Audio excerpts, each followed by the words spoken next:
2025 का हम लोग सेट 2 कर रहे थे और सेट 2 में हम लोग ऑब्जेक्टिव क्वेश्चन सारे कर चुके थे। पहले 20 प्रश्न हो गए थे। आज हम लोग इस सेट का पार्ट 2 करेंगे, सेट 2 जिसका कोड है BW। और पहला प्रश्न है ये है, सिद्ध करो कि 6 - √2 एक अपरिमेय संख्या है। और आप समझ लीजिए ये भी क्वेश्चन बहुत इंपॉर्टेंट है। इसमें का क्वेश्चन लगभग आपको हर सेट में मिल ही जाएगा।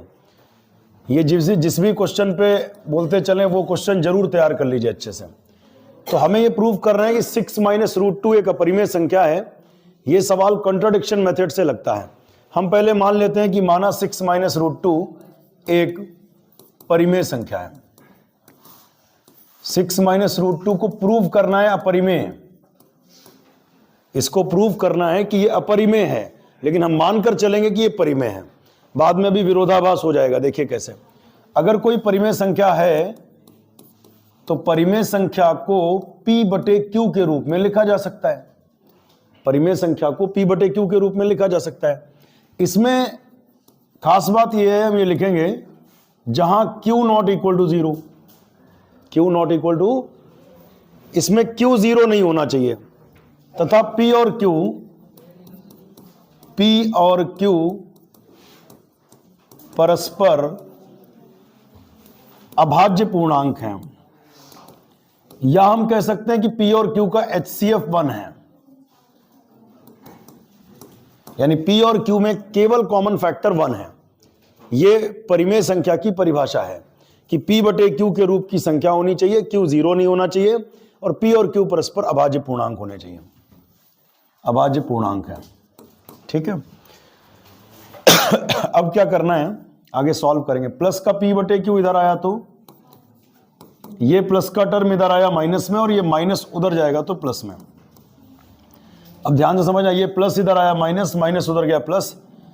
एलसीएम लेंगे तो Q ऊपर आएगा, 6Q - P, ये Q ऊपर जाएगा, 6Q - P/Q बराबर √2। अब ध्यान से सुनना, P और Q क्या है? पूर्णांक हैं। अगर ये पूर्णांक हैं तो ये संख्या हो जाएगी परिमेय। P और Q पूर्णांक हैं तो ये संख्या परिमेय, और ये संख्या कैसी हो जाएगी? अपरिमेय। ये तो सब जानते हैं कि √2 अपरिमेय संख्या होती है। तो बेटा ये हो गया विरोधाभास, क्योंकि परिमेय कभी अपरिमेय के बराबर नहीं हो सकती। इसका मतलब जो तुमने माना था वो सही नहीं था। इसका मतलब 6 - √2 परिमेय संख्या नहीं है, अर्थात अपरिमेय है। तो लिखा कैसे जाए? लिखेंगे चूंकि P और Q पूर्णांक है इसलिए ये परिमेय है, ये अपरिमेय है, जो विरोधाभास है, अतः हमारी परिकल्पना असत्य है। अतः 6 - √2 परिमेय नहीं है, अर्थात अपरिमेय है। तो लिखकर पूरी लैंग्वेज आपको दिखाते हैं कैसे लिखना चाहिए इस सवाल में। यहां लिखेंगे चूंकि P और Q पूर्णांक हैं, P और Q पूर्णांक हैं, अगर ये पूर्णांक है तो ये परिमेय होगी। अतः 6Q - P/Q एक परिमेय संख्या होगी, एक परिमेय संख्या होगी। जबकि इसको तो हमने परिमेय कह दिया, जबकि जिसके बराबर है उसे हम जानते हैं कि यह परिमेय है, जबकि √2 अपरिमेय संख्या होती है। जबकि √2 कैसी संख्या होती है? अपरिमेय संख्या होती है। जो विरोधाभास है, विच इज कॉन्ट्राडिक्शन, जो विरोधाभास है, अतः हमारी परिकल्पना असत्य है। अतः हमारी परिकल्पना असत्य है। परिकल्पना मतलब जो शुरू में आपने कल्पना करी थी, परिकल्पना हमारी असत्य है। अतः यहां लास्ट में लिखेंगे, अतः 6 - √2 एक परिमेय संख्या नहीं है,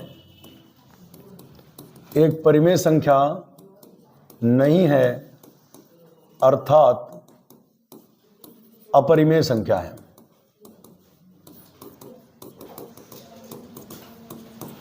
ठीक है, ये 2 नंबर आपके पक्के हो गए। अगला क्वेश्चन देखते हैं क्या है।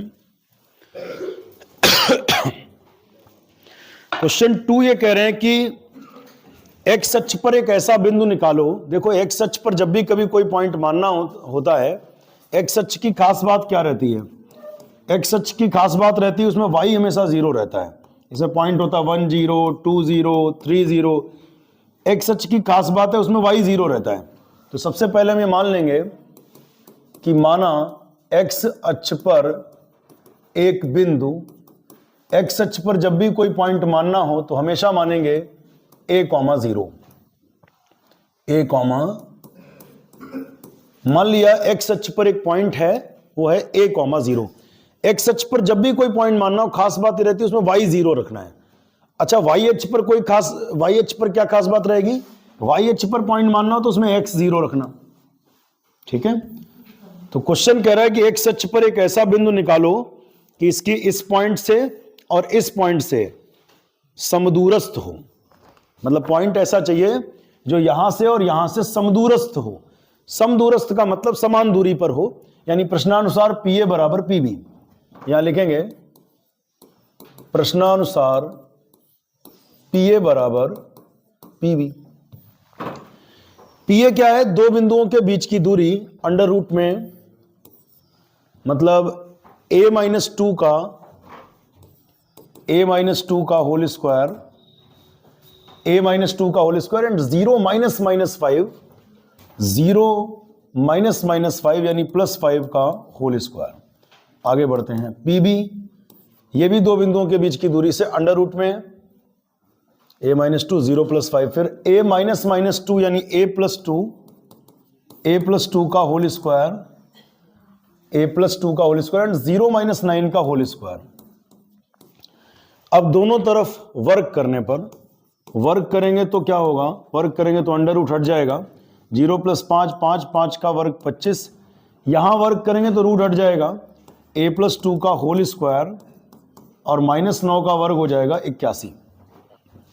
इसे खोल भी देते चलो, a² + b² 2 का वर्ग 4 2 दूना 4 माइनस का 4a + 25, a + b का whole square, a² + b², a² 2 का वर्ग 4 2ab 2 दूना 4 प्लस का 4a + 81। यहां से a² कैंसिल हो रहा है, 4 कैंसिल हो रहा है। फिर हम देख रहे हैं कि 81 लिखा है यहां पर और यहां पर 25 लिखा है, बाकी a है। तो बेटा इसको इधर ही ले आओ, -4a लिखा है, +4a इधर आया तो -4a, 81 और +25 उधर गया तो -25, 4a और 4a हो जाएगा 8a। 81 में 25 घटाओ तो 11 में से 5 जाएगा 6 और यहां बचेगा 7 और 7 में से 2 जाएगा तो 5। a बराबर कितना होगा? 56 बटे में जाएगा -8 और 8 सती 56। फाइनली a बराबर आ जाएगा -7। अतः अभीष्ट बिंदु a का मान यहां रखेंगे -7, तो -7, 0 ये आंसर हो जाएगा। यानी ये एक्स अक्ष पर एक ऐसा पॉइंट होगा, इसकी दोनों बिंदुओं से, इन दोनों पॉइंट से ये क्या होगा? समदूरस्थ होगा, यानी समान दूरी पर होगा। अगले क्वेश्चन पे आते हैं।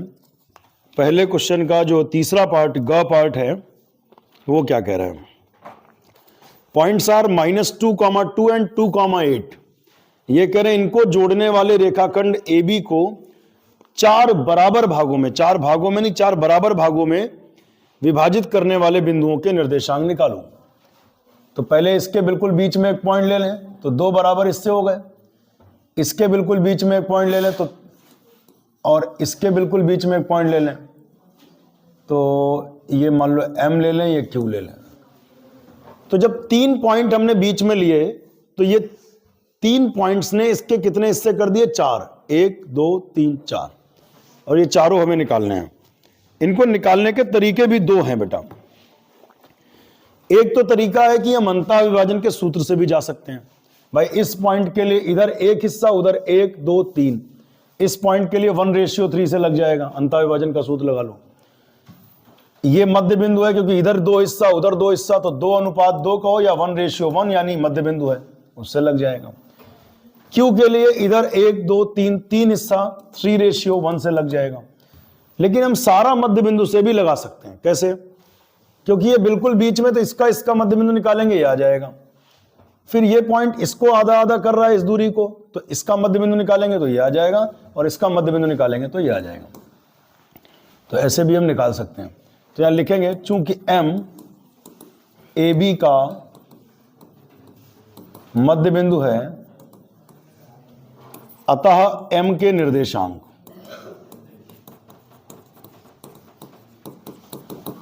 M के निर्देशांक कैसे होंगे? देखिए, ये मध्य बिंदु है, फार्मूला होता है x1 प्लस x2 बटे 2 और y1 प्लस y2 बटे 2, यानी -2 plus 2 upon 2, -2 plus 2 upon 2 and 2 plus 8 upon 2। फिर इसके बाद 2 में से 2 जाएगा 0 बटे 2 0, और 8 2 10, 10 का आधा 5। तो एक आंसर तो बेटा हो गया 0,5, एक आंसर हो गया 0,5, जो रेड से लिख रहे हैं आंसर है आपके। आगे बढ़ते हैं कि जो P है वो AM का मध्य बिंदु है, P AM का मध्य बिंदु है, इसलिए M के निर्देशांक P के निर्देशांक, तो P के निर्देशांक कैसे निकलेंगे समझना। फॉर्मूला वही लगाएंगे हम, मध्य बिंदु के निर्देशांक वाला। क्या फॉर्मूला होता है? x1 प्लस x2 बटे 2 और y1 प्लस y2 बटे 2, यानी -2 plus 0, -2 plus 0 upon 2 and 2 plus 5 upon 2। तो -2 प्लस 0 यानी -2 अपॉन 2, और 5 और 2 हो जाएगा 7 बटे 2। तो फाइनल आंसर यहां पर हम लिख दे रहे हैं, वो आ जाएगा -1,7/2, -1,7/2। एक आंसर ये हो गया -1,7/2। अब क्या करा जाए भाई? अब एक आंसर अभी रह गया है, एक तो ये आंसर हो गया, एक ये हो गया।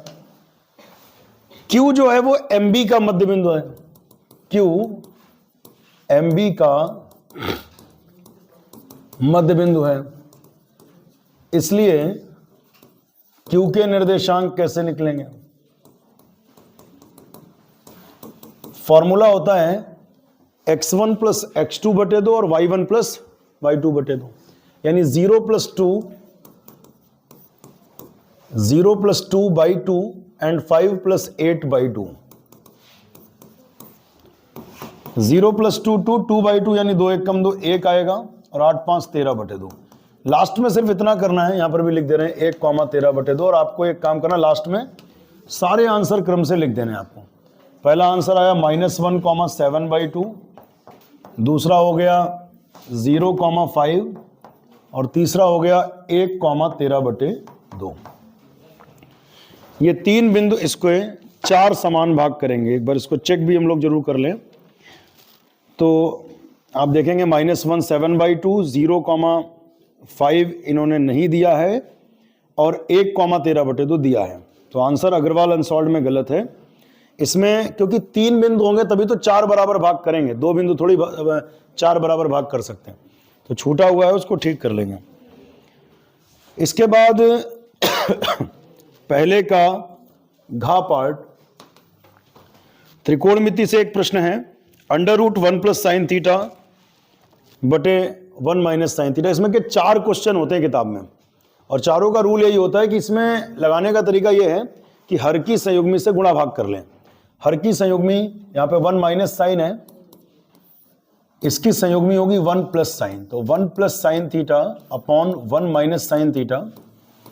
1 माइनस साइन की संयुग्मी क्या होगी? 1 प्लस साइन, तो 1 माइनस साइन था, 1 प्लस साइन से गुणा और 1 प्लस साइन से भाग। ऊपर अगर इन दोनों की गुणा हुई तो क्या हो जाएगा? 1 प्लस साइन थीटा का होल स्क्वायर, ऊपर गुणा हुई तो होल स्क्वायर, नीचे वर्गांतर a plus B A minus B, ये होता है a square minus B square. बेटा अब हम लेंगे वर्गमूल, वर्गमूल लेंगे तो स्क्वायर हट जाएगा, 1 प्लस साइन थीटा, नीचे 1 का वर्ग 1 माइनस साइन स्क्वायर थीटा। अच्छा आगे क्या करना है समझिए कहानी। 1 प्लस साइन थीटा और एक फार्मूला होता है ट्रिग्नोमेट्री का, नहीं याद है तो याद कर लो, 1 माइनस साइन स्क्वायर थीटा होता है कॉस स्क्वायर थीटा। 1 में साइन स्क्वायर घटे तो कॉस स्क्वायर, और कॉस स्क्वायर घटे तो साइन स्क्वायर, उल्टा होता है। 1 में साइन स्क्वायर घटे तो कॉस स्क्वायर। अब क्या करना है, 1 प्लस साइन थीटा और कॉस स्क्वायर थीटा का वर्गमूल हो जाएगा कॉस थीटा।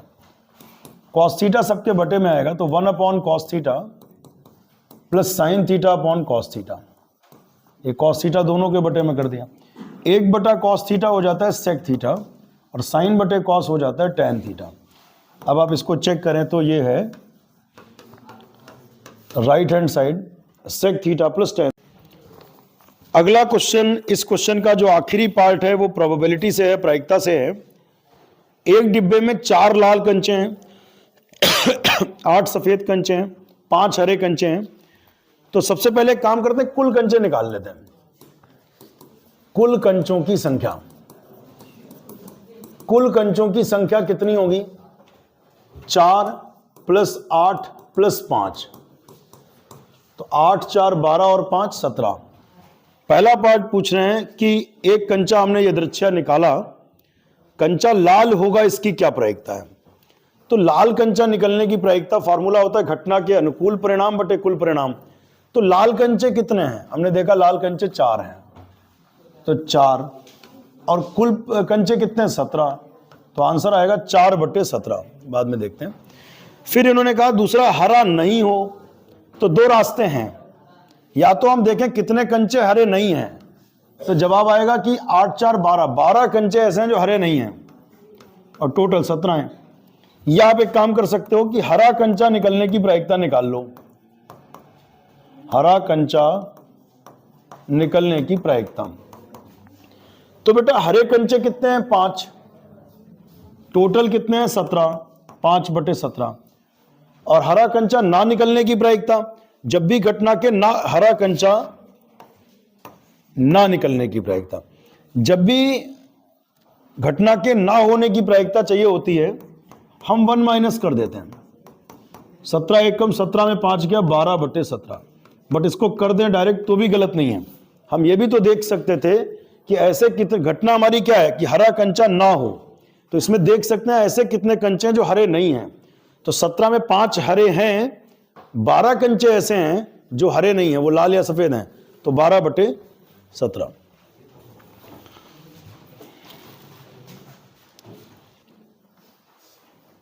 देखिए क्वेश्चन नंबर 2 का पार्ट, दूसरे का पहला क्वेश्चन जो 4 नंबर में है, इसमें कहा गया 2 संकेंद्रीय वृत्त हैं। संकेंद्रीय वृत्त क्या होता है, ऐसे वृत्त जिनके केंद्र समान हो उन्हें संकेंद्रीय कहते हैं।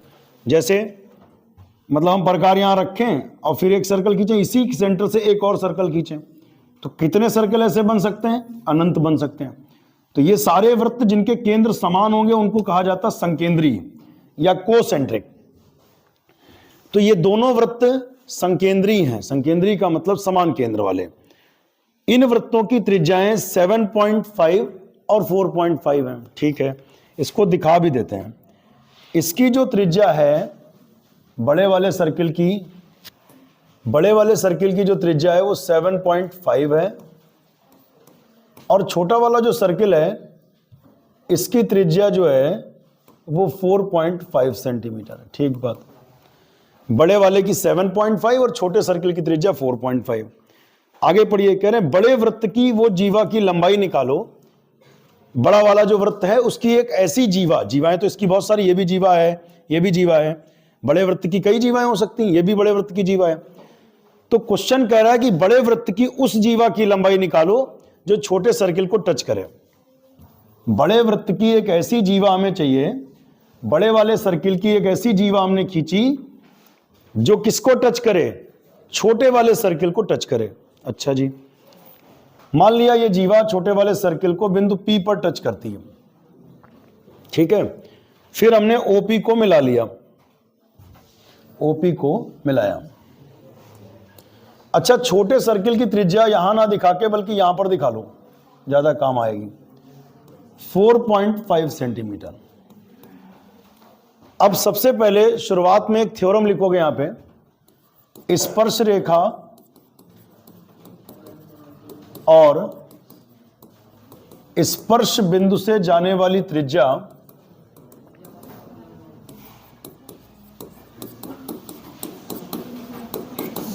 परस्पर लंबवत होते हैं।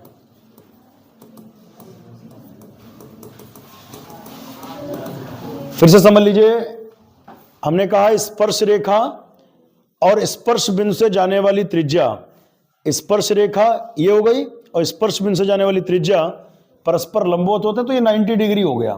अब काम आसान हो गया। अतः कोण OPA बराबर 90 डिग्री, कोण OPA बराबर 90 डिग्री। ठीक है, अब क्या करना है? अब जब 90 हो गया तो इसमें पाइथागोरस लगा सकते हैं, और हमको ये पता है तो AP निकल आएगी। फिर एक थ्योरम लगाएंगे, केंद्र से जीवा पर डाला गया लंब, जीवा को बड़े वाले वृत्त के लिए देखना, ये जीवा है, 9th का एक थ्योरम है कि केंद्र से जीवा पर डाला गया लंब जीवा को समद्विभाजित करता है। अगर ये दूरी 10 आएगी तो टोटल दूरी 20 हो जाएगी, आंसर आ जाएगा। तो यहां लिखेंगे त्रिभुज OPA में कौन सी प्रमेय से? पाइथागोरस प्रमेय से। पाइथागोरस प्रमेय क्या कहती है? 90 के सामने कर्ण होता है, कर्ण हो गया OA square is equal to OP square plus AP square. अच्छा बेटा, OA इज 7.5 और OP is 4.5 plus AP square.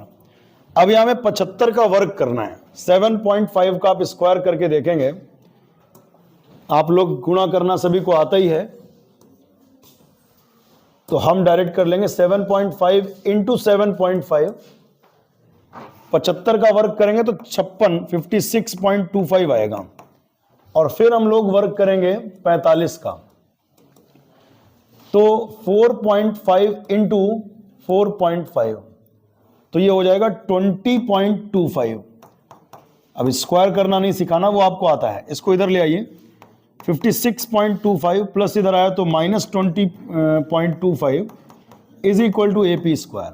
अब इसकी जरूरत खत्म, आप लोग वर्क करके देखिए हमेशा बिना कैलकुलेटर के। AP स्क्वायर की वैल्यू